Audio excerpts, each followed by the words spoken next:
In short, I'm Glenn Renfro. You're going to say, who is this guy? Right now, I'm a committer on XD. I've been doing everything from working with production-ready systems for companies. I've done consulting. A lot of it's been, I did a stint with a competitor of ours. Competitor of ours with caching. And so I had a lot of experience dealing with heavy volumes of data coming in and being able to handle that data. And a lot of times I used Spring integration to do that. And the reason why was Spring integration was just so easy to test. So in this discussion today, what brought about this Spring integration done Boot-ifully is back in December when we were working on XD. XD had been previously named another project and then formally got it kicked off as Spring XD. It was a traditional Spring application, okay? Every sense of the word.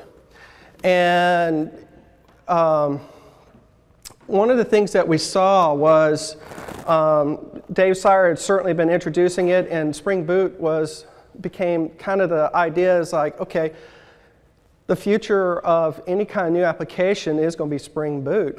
And I think next year, if you have a chance to come to Spring 1, what you're going to see is a lot more people not saying something done with Boot or done Boot-ifully. You're just going to see the demos and their presentations going to be doing nothing but Spring Boot. And I'm starting to kind of see that in the environment as well, as people are saying, hey, when I'm starting a new project or even kind of messing around instead of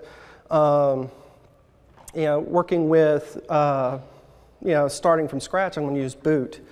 So you're going to see a lot of that. And we actually did do that. It's kind of an old-fashioned saying, eat your own dog food. We went ahead and retrofitted something that had been worked on for about almost a year and made it into Spring Boot. And you said, oh, how did that turn out?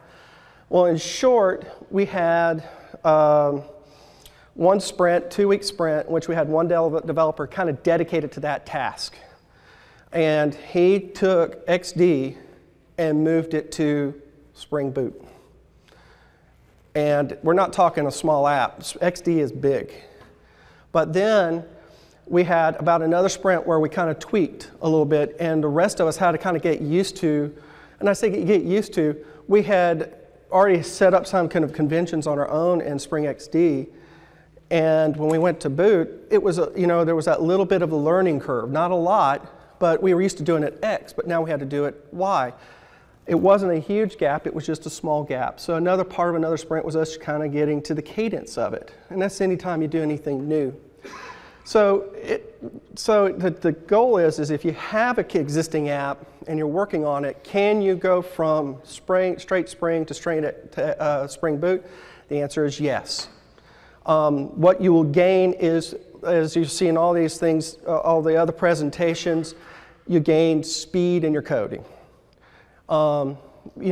It's up to you if you want to invest that time in it, but I would highly recommend certainly do maybe a look at it as a possibility. As you already heard, Gradle is going down that path as well. So if you know your app's going to be out there for 10 plus years, and by the way, can I just show of hands, how many of you guys have an app that's older than 5 years old? Oh, see, look at this. Maybe that's something, if you're doing something new, or maybe something that's only a couple years old, maybe that's something you need to look into, okay? So that was kind of the impetus to this. So what I want to kind of bring out in our conversation today, also I'm going to be kind of sensitive on time. Y'all have done fantastic. I tell you what, this is probably one of the better Spring ones I've been to. And give yourself a hand. Y'all did great. So I'm proud of you guys. All right. But getting back into it, we're going to be doing a couple things. By the time you leave this program, if you have never done Spring integration before, I want you to be able to go to my GitHub site, pull it down, and you should be able to at least understand the basic of a Spring integration application. Whether you're already doing it in a Spring base way, you should be able to do that or you're doing a Spring app, you should be able to put in Spring integration in without always having to put Boot. But also we're going to show you how to build an application from scratch using Spring Boot and Spring integration. The other thing that we're going to be covering is, yes sir? Huh? At the end of the presentation, I have links to it, and I will pop those up. And if you don't like the presentation, that's my, or if you do like it, that's my Twitter right there. So we're going to be kind of going through that part of it. So there's two things that we're going to be covering today. Is one of the things I'm an uber device geek. Let's put it that way. And ever since college and after college, I worked with devices and how to plug in devices, capture their data, use their data for whatever purpose. And so, needed to talk about that. I have been drinking so much coffee. You're going to hear me go fast. If you need me to slow down, certainly let me know, because after today, I'm going to have the world's worst headache, because when people keep giving me free coffee, I never say no. So let's go ahead and get started. So kind of going back into that kind of geekiness and loving the ability to go in and actually work with application or work with devices, capturing that data. But back then it was always plugs, right? You plug it in a device, you capture the device. But now what we're looking at is the Internet of Things. The ability to have devices that are remote communicating back to a server, gathering their data, right? And it's a machine-to-machine beginning of where the internet used to always kind of be the endpoint was people. Now we're saying the endpoints are machines or people. So in this case, that's where MQTT came in. MQTT stands for, and you know what? I'm going to go ahead and read it off my script here. Message Queue Telemetry Transport. It's about 5 to 10 years old. I think it's about 10 years old. And it came from the sense that what you have is if you have a device where bandwidth or battery life is critical, you want to keep your messages short and concise. So that's what this does. This is allow you to emit small messages from these devices and be able to save that battery or bandwidth. Like one railroad actually uses still a 9600 baud way to do track switching. Okay? Messages need to be small. Yes, you got that. Yeah. Still out there. I don't know if it was Kermit or not. That's for you. You guys are older than me. Or actually, if I said it, I'm that old. But we're getting things from oil rigs, vehicles, retail stores, sensor data. Another example that's out there is refrigerator. So we have a soda manufacturer out there that actually has their compressor emits messages back to the home office. Based on that compressor utilization, they can actually go in and know, okay, based on how this compressor is behaving, the machine is empty. We need to send somebody out there to go ahead and monitor, or go ahead, not monitor, but go ahead and refill that machine. So just-in-time product fulfillment into a refrigerator. Second thing is if the compressor is having errors, they know to send a repair person or a person to swap out the refrigerator. Thirdly, it has a GPS in it, so if the refrigerator starts moving off-site, they know it's stolen, they can call the police. So it's kind of an overall view of the world. We also have where medical devices are actually beginning to emit messages where you can actually go in and know where the device is in good condition or not. And to a point, I'm not sure they've gotten this far along, but I did hear some whispers, but we actually have some vendors out there that you have a patient in the hospital room, and the device is emitting messages saying, okay, this person is, here's his vital stats and whatnot. And I've had exposure to medical devices in the past. One quick aside, just out of college, my first project I was very proud of is I wrote software that would track a patient from the time they entered the OR to the time they left an OR. This particular device is called a Merlin, and it was at the time state of the art. It allowed you to capture SpO2, which is your blood oxygen, temperature,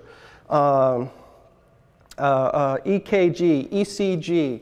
And so you had a full stat of what was happening to a patient when they're in the OR. Now this has actually been brought outside the OR to other areas. But in this particular case, the way that the Merlin made its money is not just by the base unit being kind of pricey, but it was the adapters you got. Each of those sensors was an adapter. And so what we could do when we were testing it was we always put it in diagnostic mode, the world's perfect patient, you know. His heart rate was always right, his pulse was always right. And we kept going back to our manager and saying, that's great, but we need erroneous data. What happens? We want to do a plug-out test, right? Pull the plug. What happens? What if the patient's getting erratic data, the sensor is wrong? We want to be able to capture that data and know how it behaves, and management was rather resistant. So finally one day they told us, and I can't remember the exact part number, but it was like S3204A part has been ordered, it's on its way. And we went, great, get to real have sensor. We're going to put the little SpO2 sensor on our finger, we'll be able to track it. Well, we got the part in and we found out our management had a very, very bad sense of humor. It was a temperature sensor. And it's not the one that you would put in your child's ear. It's not like the glass one we used to use when we grew up. It went somewhere completely different. And we all at the same time, I'm not kidding, our group went, oh. So needless to say, to capture sensor readings, we held it in our hand. So what we're not going to, the device I wanted to use this week has not arrived. So we're going to simulate another device. So we're going to be writing two apps in our demo today. The first app is going to be a traditional Spring application. This traditional Spring application is going to actually go out and go to a couple of trading floors and gather Bitcoin, US dollar to Bitcoin conversion rate. And it's going to take that data, it's going to translate that data into a common format. That data is going to be then emitted via MQTT out to a Rabbit broker. Once that Rabbit broker actually gets that data, it's actually going to post it to a topic. We're going to have a Spring Boot app that we're going to write that's going to actually go in, grab that data off, and display it to console. It's also going to be a very weak, I say weak, basic Spring VC app that's going to be a part of the boot. That's going to allow you to go to a browser and view the current message count. And then we're going to talk a little bit about the actuator. And we're going to be able to measure the health of our Spring Boot app. And the goal is, again, is that convention over configuration. This stuff comes right out of the box. You don't have to do anything. And that's some of the things we learned in Spring XD. It was like we were so used to having to go in and configure beans and set these beans up, which was always great. But now it's already set up for you. All you have to do is include just a little starter POM, and we're going to talk a little bit about that. One final note on Bitcoin: this is not a mining operation, so if you think we're going to be making a lot of money, we're not. So one other thing we're going to do, and it's a little aside, this is a little bit of a pride moment. I'm going to show you how we can actually even take that Spring Boot app and not even use Spring Boot, but use Spring XD, and in one line of code be able to capture that data and log that data out with just one line of a stream. So that's a little bit of pride there. I just wanted to show XD because I work on it. Spring Boot. You've probably seen this slide about 100 times last year. This year, what we're going to be covering is, again, it takes an opinionated view. It's convention over configuration. The parts we're going to really cover today is we're going to create a base app, so it's going to be we're going to use an embedded Tomcat that comes with it. We're going to show you how to set that up, which there's not that much. We're going to talk about the opinionated starter POMs. I'm going to show you a little bit of an aside to something that they didn't cover, and that is, what if your opinion is different than the opinion of the starter POM? What do you do? We're also going to and the other thing that I'm going to be doing is, how many of you guys, I'll put it this way, I was in a Atlanta Spring user group. I'm one of the guys that certainly helped man that up. So when you went to like ASUG, I asked the guys, I said, how many of you are going to be using purely annotations from now on? And I want to ask you, how many, if you were to start a new app, would you use XML or annotations? Can I have a show of hands of those people who would just go straight annotation all the way? Okay, how many of you would actually still use XML? Look at that. So what we're going to do as a part of the Spring Boot app is it's going to have a bit of the annotations, but it's also going to have, we're going to show you how Spring Boot is not afraid to use XML. So you guys who are used to XML, you're still supported, okay? So we're going to show a little bit of that, okay? Spring integration. So if you haven't had a chance to play with it, it is basically the Spring implementation of the enterprise integration patterns, okay? If you've ever seen the book, it's about that thick. I've seen it on many shelves, and most of the time it gathers dust or holds up the other books, because most of the time you go on the web and you find the patterns there and it's actually more colorful, whatever. But the book, highly still recommend having it. It's very comprehensive and actually does give you a lot more cases.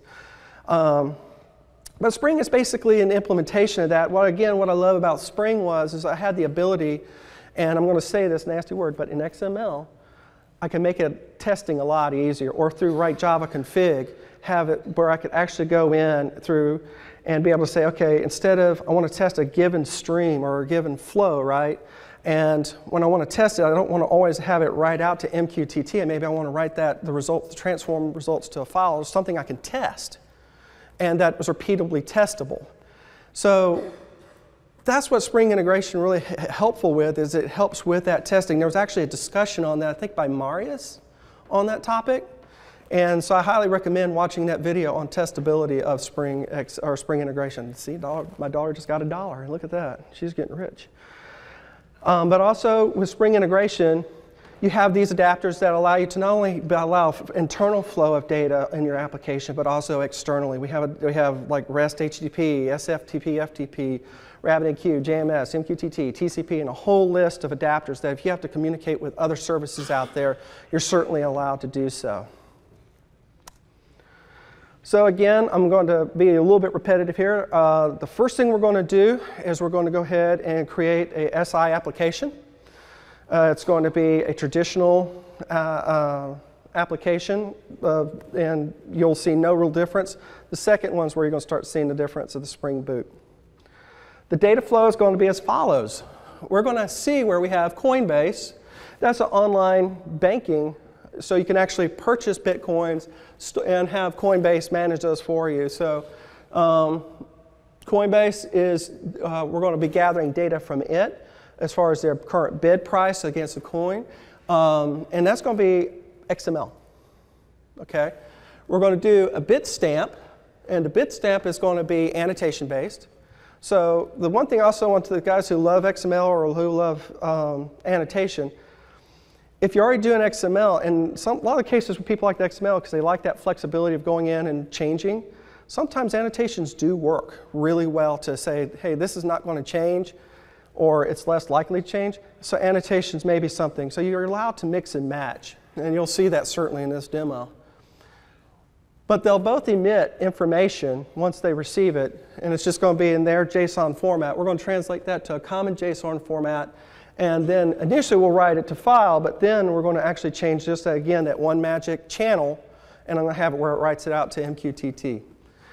The MQTT monitor, again, is nothing more than it's nothing more. It's a Spring Boot app.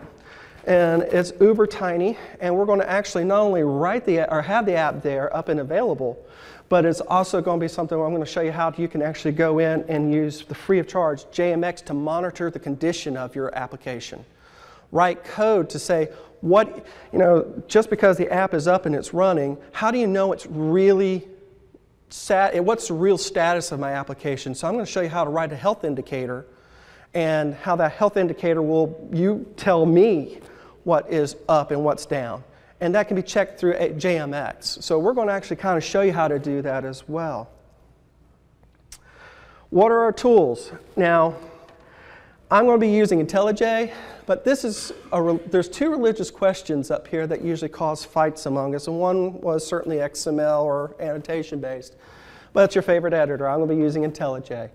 We're going to be doing our builds using Gradle W. So when you pull down my app from Git, you should be able to just run Gradle W, run, and even if you don't have Gradle installed, it will pull down the necessary components and run the app.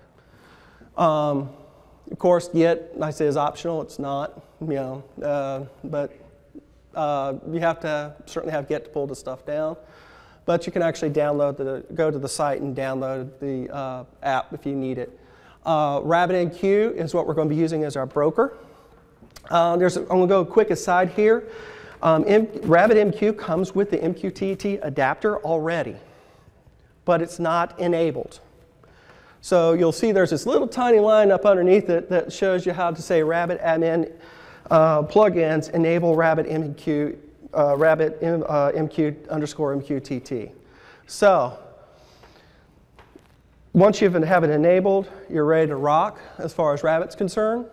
Libraries, again, are Spring Boot, Spring integration. I did put a little bit of Jackson in here because I'm going to be handling the transform, but Spring integration already has a bunch of transforms in it already.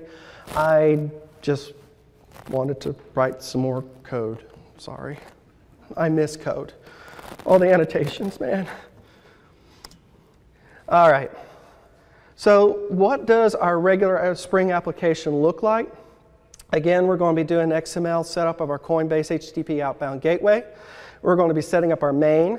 The advertising 4.0 there, woo, we're going to show you a little bit of the new 4.0 stuff that's coming out or has already come out for Spring integration, okay?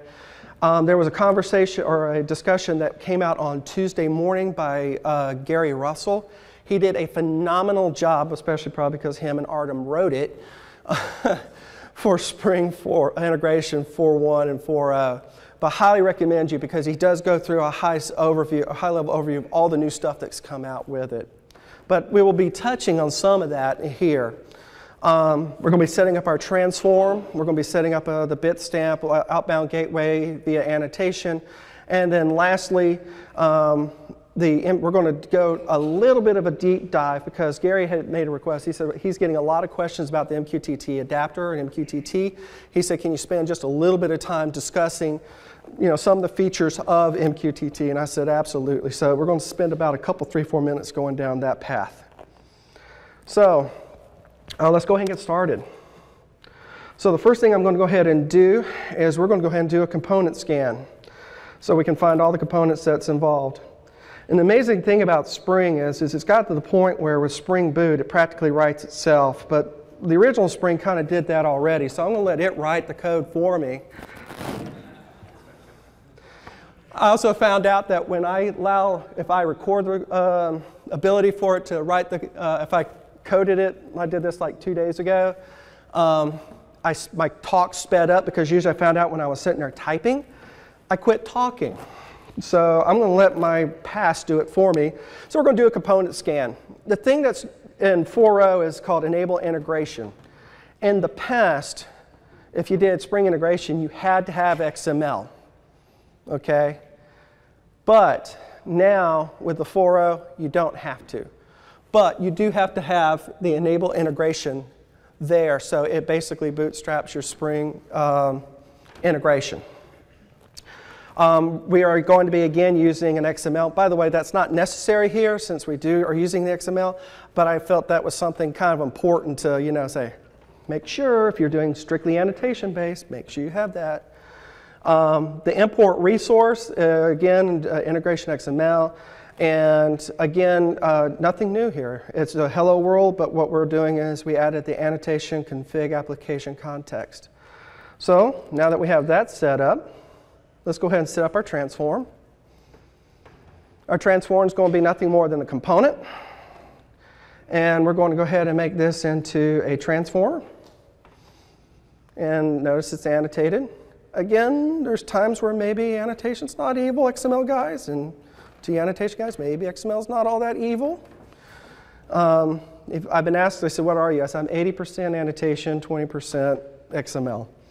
When XML kicks in, that's usually when I'm like, when I have to do testing, that's when the XML side of me sort of comes out. So in this case, what it is, it's going to have an input channel, the transform channel. It's going to output that to file. So let's take a second and look at my XML. And by the way, I've been coding on Eclipse and IntelliJ. No preference, I like them both. So the transform channel we talked about, let's go ahead and go back up here. So how are we gathering our data from our Coinbase HTTP?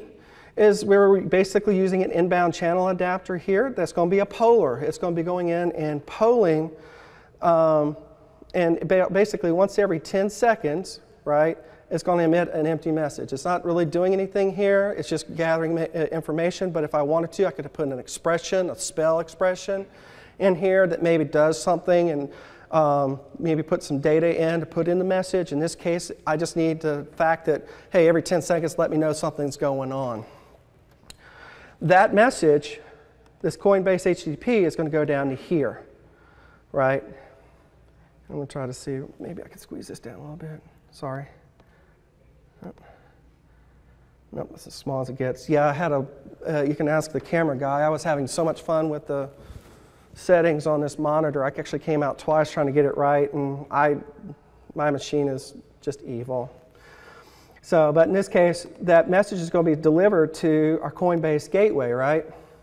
And the Coinbase gateway is going to make a request out to the Coinbase site. It's going to do a GET. Sorry about all those things popping up there. And it's going to send it to the transform channel. Our transform channel, like we saw before, is going to receive that message. It's going to translate it into a common format, which if you look at the code here, it's going to, I think I called it raw data. Don't know why I called it raw data. It should have been clean data. And then what's going to happen is we saw where the transformer is going to send out files, and files is actually going to be received up here. Okay? And it's going to write that result out to bitcoin.txt. So now we've created the first half. We've actually created the bottom half of the flow. We've created the polar, and so now we got the Coinbase. Let's go ahead and gather that stuff from Bitstamp. How do we do that? So what we're going to do is go back to my PowerPoint coding slide. And there we go. And literally I did. What was funny is I said, you know that this is not a professional job when you see me recording it and then you hear, see, backspace, backspace, backspace, backspace, backspace. So in this case, it's going to be a configuration. So just a Java config here. And we're going to set up an inbound channel adapter.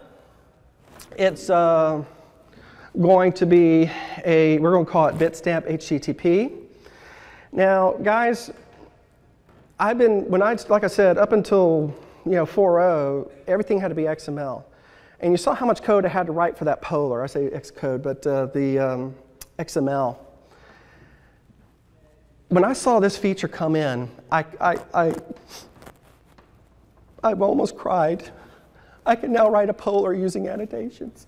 It was awesome. So much so I wanted to give Gary a hug. And he joined a track club so he can outrun me. And Artem decided to stay in Ukraine.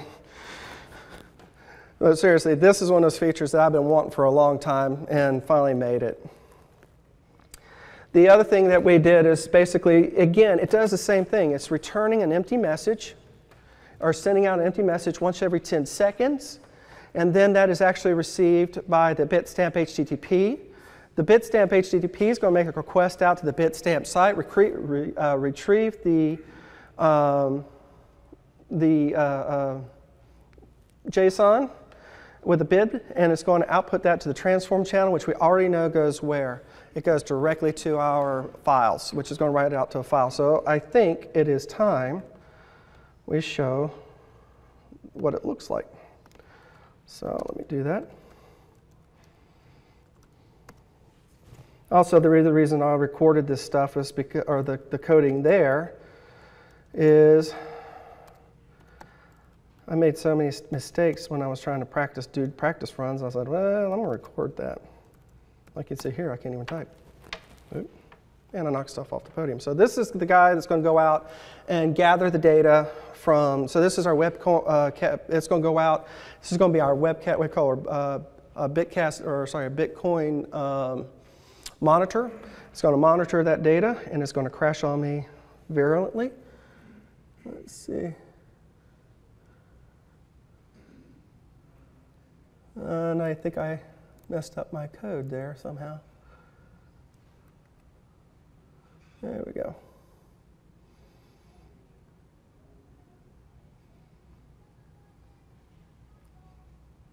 There we go. I think I just fixed it. We'll find out very quickly, huh?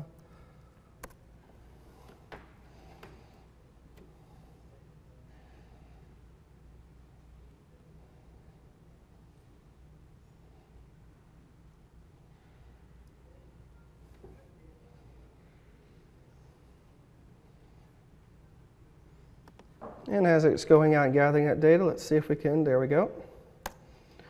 And actually I have some old code or old stuff that was already there, but what we can see is now that we're doing a tail, once every 10 seconds it's going to go out and gather. Let me scroll that up a little bit because I know it's coming up a little bit low.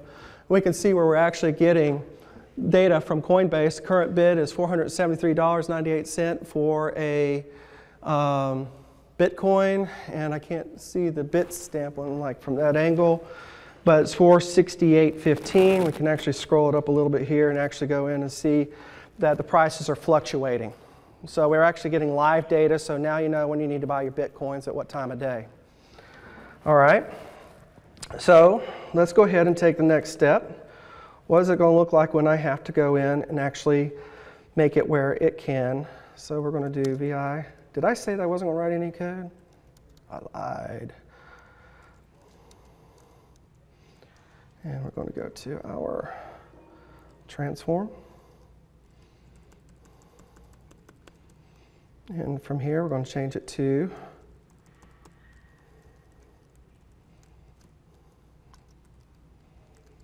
right there. We'll rerun it. And what we're going to do is while that boots up, we're going to actually be writing data out to MQTT by just changing one transform, or sorry, the outbound channel there.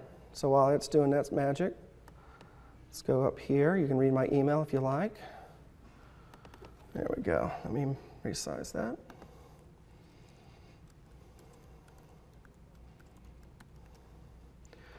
And what we will go is do overview. And we can see that we're receiving data now via the MQTT channel. So we're going to show you how to configure MQTT channel in just a second. It's not that much, but I wanted to show you just by how, if you're testing this stuff, you saw I went in and changed one line. In this case, it happened to be in an annotation, but you can certainly do this directly in XML. And that's where I really like that XML aspect of it, where I could go in and just say, my outbound channel for my tests are always going to go to test output, but when I go production and I have maybe a profile version of that XML, I can have it and say, okay, it's actually going to write out to the, the production channel. So we see we're receiving that good data there. So here is my shameless plug for XD. Michael, forgive me. So while XD is starting up, I want to see XD is basically Spring's basically, actually it's starting up, okay. Is basically the big one, is Spring's big data initiative to be able to allow you to create simple streams for data flow for either translating data, getting counts, pushing data to Hadoop, executing batch jobs so that you can do MapReduce stuff, but do it in a Spring way, very efficiently. But to be able to write, instead of having to write Java code all over the place, you can actually do nothing more than just write basic small stream scripts to be able to do that. So how we did it here is, what we're going to do here is, I'm going to create a stream foo, as we see here. It's going to take in MQTT as what we call a source. This is what's going to be waiting for this MQTT traffic. It's going to have a username, a guest. Password is guest. Remember that when I push data via MQTT, it's going to be pushing it to a topic on our broker. So the topic it's going to expect the data on is the xd mqtt.test. And I'm going to just write that data out to a log. So let's go ahead and do that. Now, mind you, don't worry about the red. I actually kicked off the script too early before XD had a chance to boot up, and it said, hey, it's not there. What are you talking about? So that's the reason why you saw that little error. But now we can actually see where Spring XD in one line of code, yeah. Yeah, as far as there's all sorts of, in XD, you have the ability to pull in data from HDFS, file polling, tailing files, HTTP, MQTT, JMS, AMQ, or I'm trying to remember all. So hit the Spring XD site and you'll see what we call all our sources where we can gather all this data and then write that data out to any number of output. And that's the stream. That's it. And that's what's really cool about it. And also, I can go in, and now this is running on my local machine. If you saw Mark Fisher's demo, we had 9 machines running. And all he had to do to handle HTTP file was to write one stream that says HTTP pipe, and then he sent it off to the JPPML processor. So you can go in and have a source, sends it to some kind of processor, filter, aggregator, counter, a ton of other things. You can even tap off of stuff so you can get spawn feeds so that you can send it out to different streams. Talk to Savvy, it's pretty cool. And then have that data all go out to a series of sources or sinks. Yes, sir? Are you to externalize the username and password into a separate file? Yes, you can. Absolutely. One of the things that you're going to see in a couple of minutes with what you get with Boot is the ability that you can actually have a .yaml file.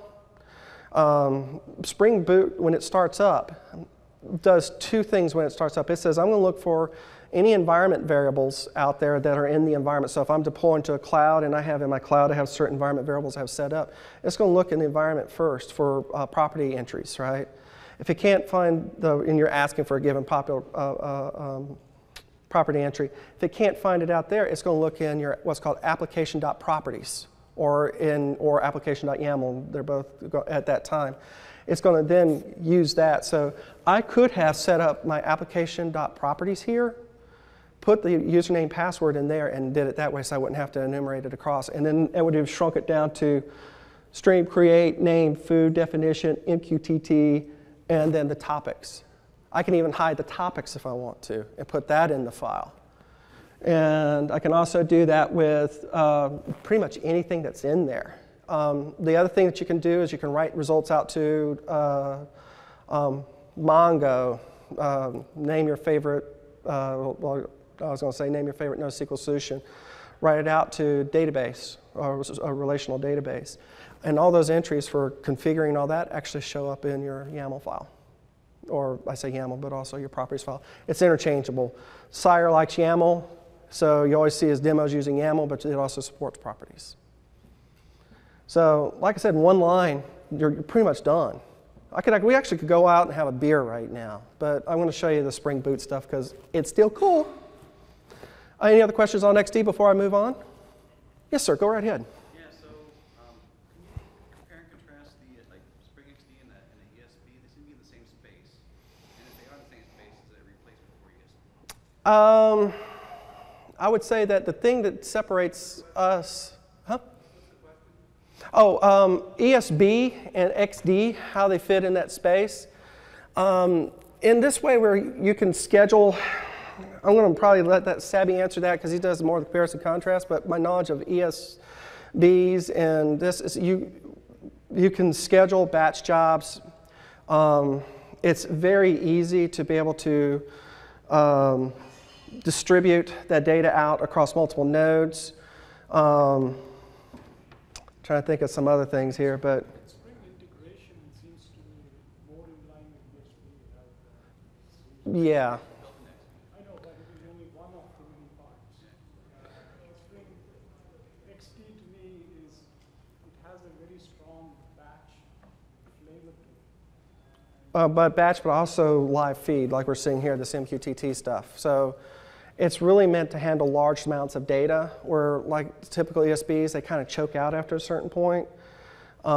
This allows you to be able to handle large amounts of data as it may be coming in. You also can, like we said, specify large files, process those files, push them to HDFS, be able to read files off HDFS, and you can schedule batch jobs. You can also kick off batch jobs based on events.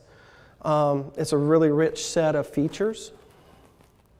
It can be, but I'm not sure that it's the pure sense. Where Spring integration is really more, it fits inside of a Java app, right? I have a Java app which I need to be able to handle there's a certain pattern that we have that matches, or patterns that are part of that EIP or enterprise integration patterns that this fits and solves. That's where you're going to be able to use Spring integration. But if I've got to be able to give the ability to higher level users the ability to go in and write scripts to be able to process flow and make it distributed across and to handle large amounts, I can certainly do that using this. Also with XD, there was a discussion by David Turansky and Patrick and Peralta on Wednesday. Forgive me, no, it's Tuesday. It's Tuesday, where they actually cover how to build the components or what we call our adapters that are not, or module, we call them modules that are not already there. So if you have a specific module that you need, maybe something we don't do out of the box, you can write your own, and there's actually, you hit the XD site, it shows you how to do that, which is pretty cool. And if you like it a lot, send it to us, and you get a free t-shirt from us. But actually you're contributing back. This is, oh, by the way, XD is all open source. So pull it down, play with it. You even have XD EC2 out there, where if you're an EC2 user, it will deploy XD to how many containers, and all you have to do is fill in a properties file, and it will actually go out there and do that for you. So one-stop shop for big data processing and handling and report running and batch jobs and windows, doors, and vacuums. All right, any other questions on XD? Cool. All right, Sabby now owes me $25. I'll pay that to my daughter for all the times I said XD instead of integration. All right, so we're going to kill XD here. And unlike in Mark's discussion, I only had one node, so I just killed it right there. So we'll kill that right there. So this guy's still emitting away, right? The monitor. So he's still cranking, he's sending stuff out. And so let's go ahead and take a quick break. Yeah, it says, hey, I tried to write to somebody, and that guy is gone now. What happened? So we're going to spend just a second here on MQTT. Okay? And I'm going to cover the adapter as it stands in the 4.0, and then we're going to cover some stuff that comes in the 4.1 release. So with the 4.0, with the MQTT, looks like the following. We're using the PAHO as a factory, and I'm sorry about this. You know what I can do? I can slide this away. There we go. And slide that back over here. So our client factory is coming from the default. We're using the PAHO client factory. It requires a username password for authentication into Rabbit. Again, it's receiving data on the MQTT out channel. Its ID is MQTT outbound. The client ID, every MQTT requires a unique client ID. It's not really enforced by the broker, but it's a way where we did say we're authenticating using the guest, but that's just the kind of the login. To authenticate the device that you're actually receiving the data from has to have a client ID, and it's supposed to be unique in your network. But in this case, I just chose guest. So again, this is just supposed to have fun. The URL is with the broker that we're going to be emitting our data to. This is again our outbound channel. This is for our Bitcoin monitor. The default topic I want to write to is the xd.mqtt.test. Then we have what's called our default quality of service. Our quality of service stands for, you're allowed, by the spec, you're allowed 3. And I cannot remember the exact names, but they're as follows. 0 says, look, it's a send and forget type of thing. I'm going to send it. If it makes it to the MQT or makes it to the broker, great. If it doesn't make it to the broker, message is gone. You can have QoS of 1 that stipulates that I'm going to keep sending this message until it finally receives it, so you can actually get duplicate sends. And then you have 2, which stands for, hey, I'm receiving, I'm going to send it only once. It's more intensive processor-wise, but it guarantees that the message will only be sent once. Default retained stands for when the queue, it basically says, it's an instruction to the server. It says, look, if you've received this message and it has a default retained set to true, it says, I want you to hold that message because it might be a long time before the next time you receive this message, so you need to act as if this message is going to be here for a while. So, and it says that next time you receive the message, replace it with a new message, but it means to retain it. If you set it defaults, it says, look, you can do whatever you want to the message, drop it once you're done with it. So that's kind of what that is. But let's go ahead and look at what we're doing in the 4.1. Let's go ahead and go there. I think I may have jumped a slide or two. And there we go. I don't think I did. All right. So the latest into 4.1, so Spring integration, almost my daughter almost said Spring XD there again. Spring integration 4.1 is actually taking advantage of one of the requests that we got from the community was the ability for high availability and some performance requests. We are now doing async sends. Right now it's a blocking send. So if you go to 4.1, you can actually do an asynchronous send to your MQTT. High availability, and so now where you saw before in our example we had URL. You can scratch that URL and have put in server URIs, so you can actually enumerate multiple URL or brokers that you may send to. In case of a broker failure, you can send it over. You now can set your quality of service for each subscription, and also you can go in and set up or subscribe or unsubscribe from topics at runtime. One of the other questions I get about MQTT, what does the spec say about security? How can I prevent somebody pushing bad topics in this case, or bad messages to a topic? MQTT does support in the standard, as of the 3.1 standard, username and password as we just saw. It does not have anything on encryption, but people are commonly using SSL. But SSL can be heavy, so that's just a kind of one of the design decisions you have to make. You can have your application encrypt portions of it, or decrypt, or what we'll say redact certain portions of the message that are sensitive. You can certainly do that. Authorization, while Rabbit does not allow or specify that a client can write to a given topic, there are brokers that do support that. So I can't say those because I work for Pivotal, and Pivotal has Rabbit.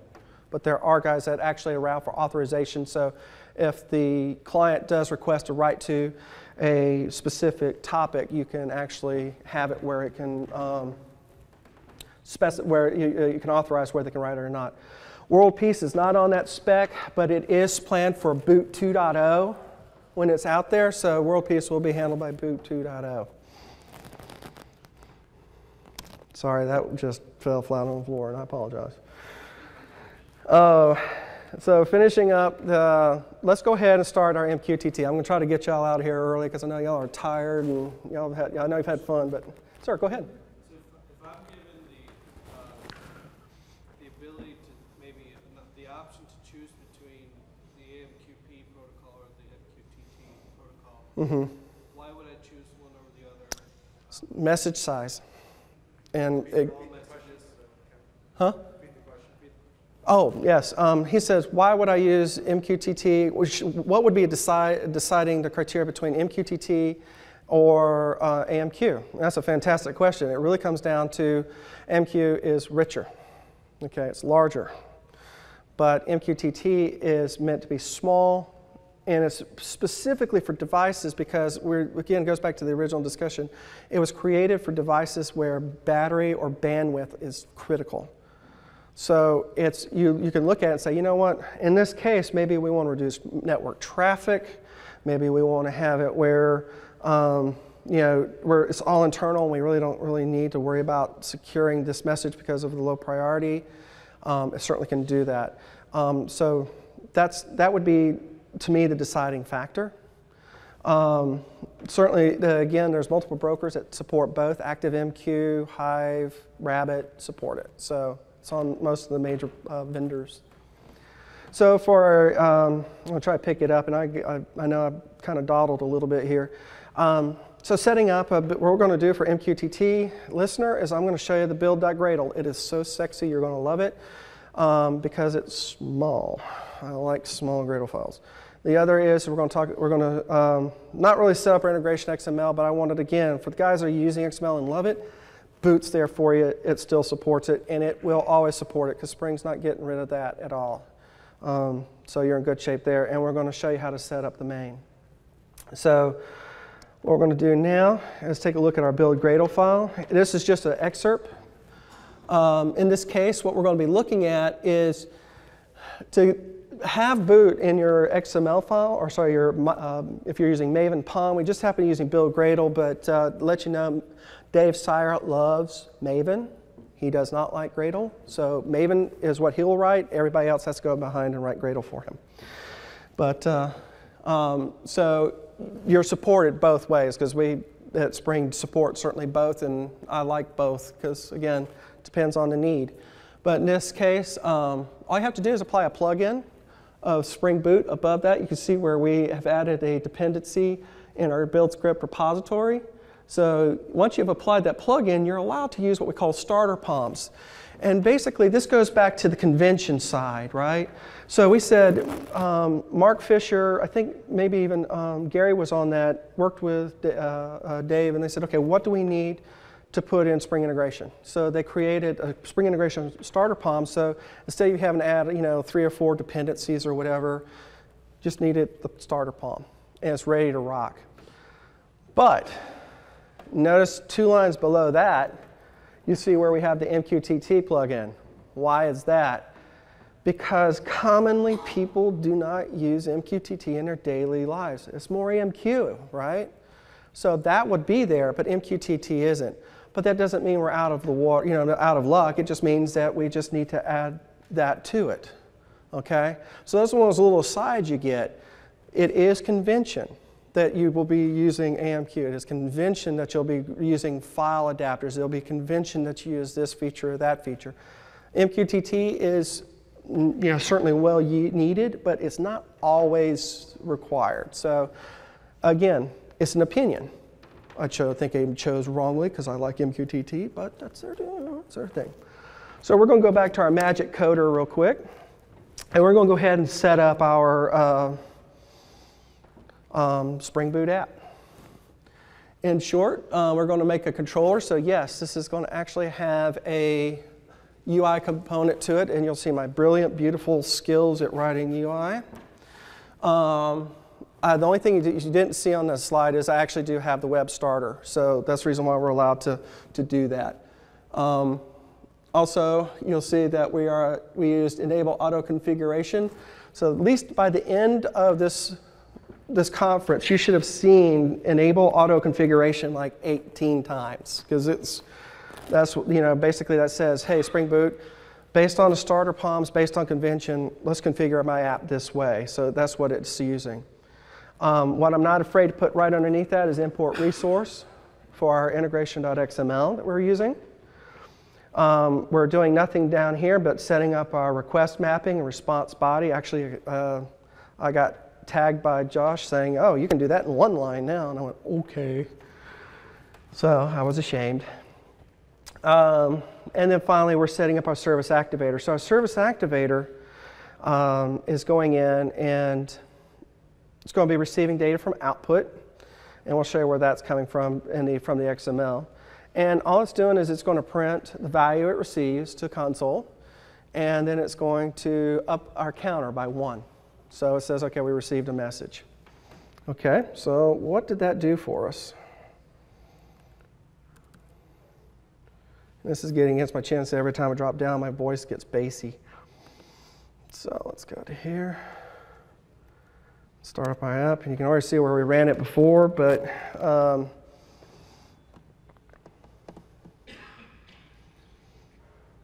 and what we can do now is, so in this case, all we're doing is basically what XD did for us before, where it goes out and it's going to be hooking up to a client for the MQTT, right? And listening to that topic. So what does that look like? And when we're talking about the XML again, it's the client factory. And remember that our service activator was looking for output. And we gave it a really auspicious, weird client ID, like we talked about before. Even though this is a device that's listening, it has to have a unique ID. Again, it's not really enforced, but you know, let's play along. Again, the URL is to localhost, but again, if you're using, you can use service URIs, so you can support more than one broker. You can receive more than one topic. You can be monitoring more than one topic. In this case, there was only one we're really monitoring. That's xd.mqtt test. Send timeout says basically if I'm writing to a channel that could be blocked, I can set up a timeout for that. And that's it. And now what we should be seeing here is this. Sir? So you showed prior in the XD console, you just fired up that thing to just write to the log. Mm-hmm. Now, is what you just showed in IntelliJ, is that now you've now replaced that with some code? You're basically doing the same thing? What's that as far as the... Just getting the message and just writing it to the log? Right. Yeah, in this case, what this is actually a Spring Boot app doing it. Where before, I can bring up the IntelliJ here. And we can look at the main. Yeah, so this replaces that thing you did when you created the stream. Right? Oh yeah, yes, exactly. So yeah. You threw that out, now we're doing it. Yeah, and the stream before is I just ran XD and then deployed a stream to it, and it was monitoring it. I shut down XD because if not, they'll be fighting for the topic. Well, actually, it wouldn't be fighting. They actually be both getting an entry off the topic. But just wanted to go ahead and show, XD can do it in one line. Boot did it a couple more, but Boot is probably what we're going to be writing our code in. So what did we get for free? So the one thing I want to also show you here is if we go back to look at our Gradle file. Remember I said I in that last little cut, I left out the starter POM for web. But also you're going to see something we call our actuator. And we're going to show you what the actuator does for us for free. Okay. Again, what Spring Boot does is it says as you add these starter POMs, it's going to change the default behavior or that you get with your application. So the starter web gave me free MVC. So what did that mean? So if I can go take a look at what that would go for, as I do localhost 8080. And now it says the count is production --36. And I'll talk about what that, the question you may ask is like, where did that come from? Especially when you're, let me go back to the real thing here. Where did that come from? Remember how we talked about before that Spring Boot, when it starts up, looks at the environment variables and it says, I'm going to look for display message. I can't find environment variables. Do you have a application.properties file out there? The answer is yes, I do. But more importantly, if I kind of scroll this over, not all that.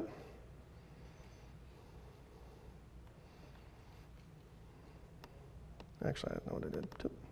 There we go. You see I have an application.production.properties file. And it says the count is production ... But I thought you said it's application.properties. Also for free, it also sets up Spring profiles. So if I go in there and I set in my particular run environment, if we go out here and take a look at it, and I go in and I say set pipe grep spring, I set my profiles to production. So I can actually have different application.properties, right? Oh. Waha, there we go. Or did we? Yep.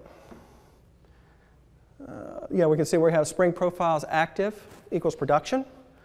So what it does is that in Spring XD, it says, okay, if I'm going to default look for always application .properties, but I can go in and set up my environment variable of Spring active profiles, or sorry, Spring Profiles active, and based on that, it's going to say, okay, I set a production. It's going to look for applications dash production.properties, and it's going to use that. But if I wanted to say unset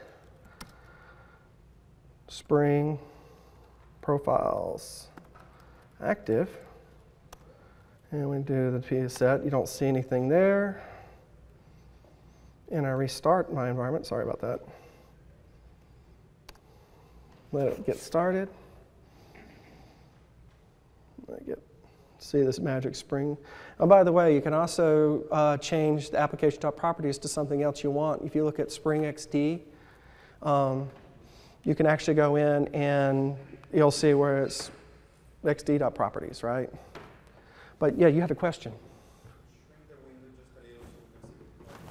I can shrink it, this one? Like that? Oh, from the bottom. Oh, okay. I like that. There we go. But now if I go back to my browser and I hit refresh, there you go. So by just changing the Spring Profiles active, I have the ability to change whether I'm running in QA, development, or production. Which is, and how much code did I write for that? That's free. But what if I want to measure the health of my system, which is very critical, especially when you're talking about Spring XD that's got, 10 containers that are having to handle a lot of data.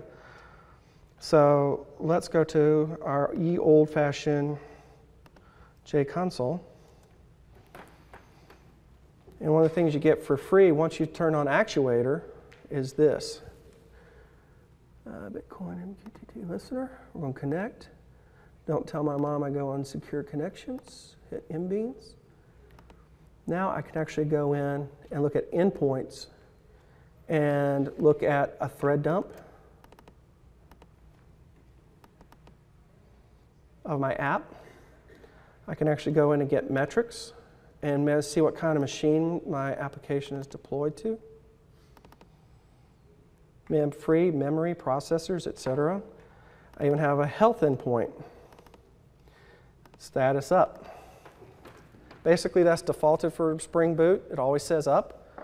But what if I want to have something that's more meaningful to me as my app? How do I know my application is up and running? How can I set that up? I can actually go back to my main. Let's go ahead and terminate that yet again. Poor guy's probably wondering why I keep turning it on and off. Let's go back to here. We're going back to our main. Did I say I wasn't going to do any coding? I'm going to do just a little bit. We're going to implement health. Okay. And, or actually it's indicator. Oh, sorry. No wonder it didn't work.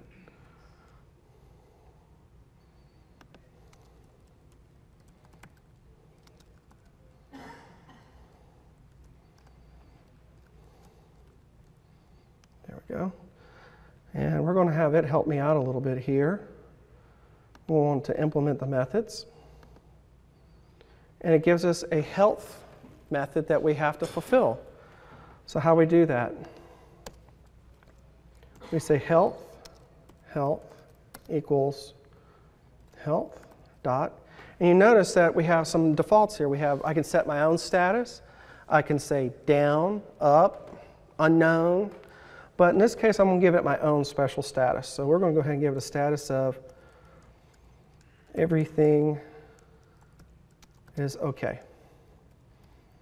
But let's say if the counter is equal to 0, we want to say health equals health dot status not okay. And I forgot to do this build. Let me go up here and do that as well.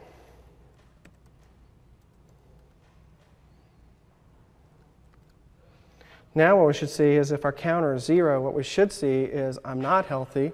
And if it's healthy, it should say I'm, or if I'm not, if I got a count greater than 0, I should see okay. But the other is if I have a counter of 0, I should say not okay. Huh? What'd I miss? Oh, thank you. Well, return null causes it to crash quite efficiently. Actually, it just throws an exception. So there we go. And let's go to the other thing that you get through actuator that you can, it comes out by default, is localhost. You can actually go ahead and hit the health right out the gate. In this case, it's not going to Yahoo. I think I just got spammed.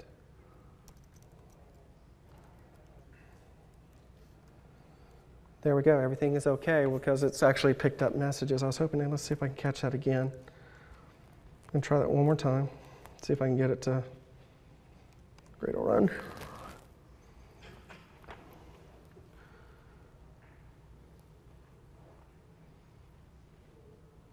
Okay. There we go. Let's try now.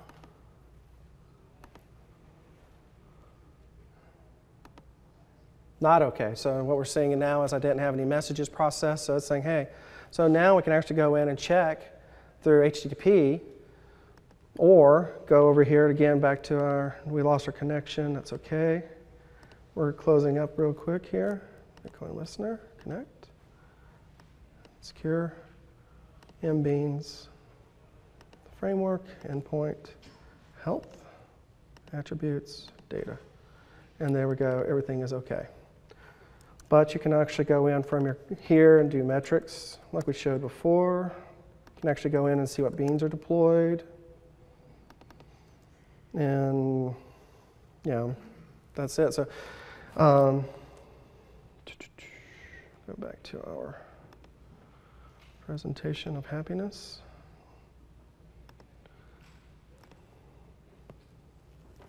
And the magic happens here now. There we go. We can see that's it. So now you actually be able to create a Spring Boot app, which you can actually go in and have data flows in it using integration. I can check the health status of it. And all I have to do is add a couple of actuator or add a couple of starter POMs, and you're ready to rock. All right, guys, any questions? All right, guys, thank you.